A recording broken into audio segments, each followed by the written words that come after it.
Somewhere in Washington, D.C., and another facility in Fort Worth, Texas, machines are running around the clock to produce something most people touch every day and understand almost nothing about: cash. Last year, the US government spent over $1 billion just to print money. Here's exactly how it's made, and why it costs money to make money. All US paper currency is made by the Bureau of Engraving and Printing, a division of the Treasury Department, not the Federal Reserve. The Fed decides how much new cash the economy needs each year and places an order. The BEP fills it and bills the Fed for the cost. Production happens at two sites: the original DC facility and a second plant in Fort Worth, Texas, opened in the 1990s to keep up with demand. Between the two, there's typically tens of millions of dollars in currency in some stage of production at any given moment. In the DC facility alone, that figure can run as high as $300 million sitting in vaults, drying.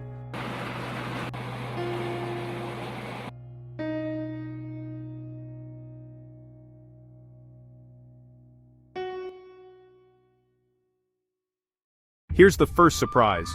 US currency isn't printed on paper in the normal sense. It's a blend of 75% cotton and 25% linen, with tiny red and blue fibers woven randomly through it to make counterfeiting harder. This material is made by exactly one company, Crane Currency, in Dalton, Massachusetts, and it is illegal for anyone else in the country to possess it.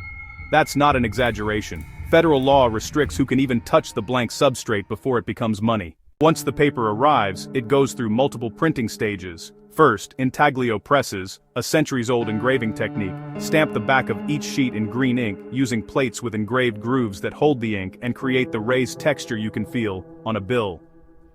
The sheets then sit in a vault to dry for 3 full days. After that, the front of the note is printed in black ink, along with color-shifting ink for the larger denominations, and the sheets dry for another 3 days.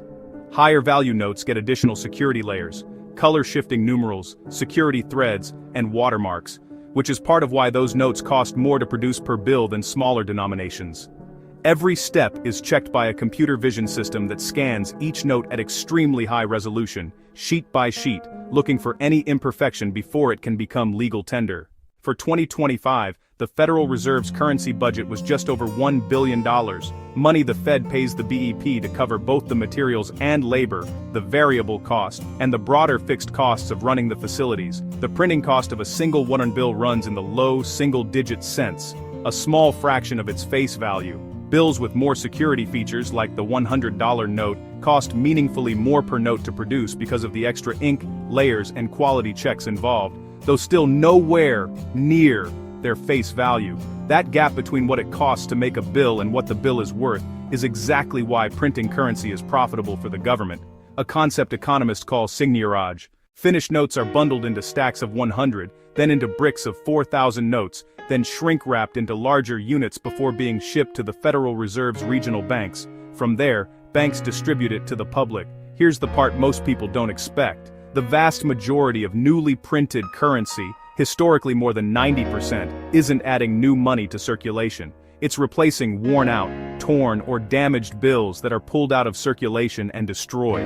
The printing presses are running mostly just to keep the existing cash supply fresh. So the next time you hold a $20 bill, you're holding a small, deliberately engineered object, cotton and linen, color-shifting ink, a 3-day drying process, and a production cost of just a few cents that the entire economy has agreed is worth $20. That agreement, not the paper itself, is what actually gives money its value.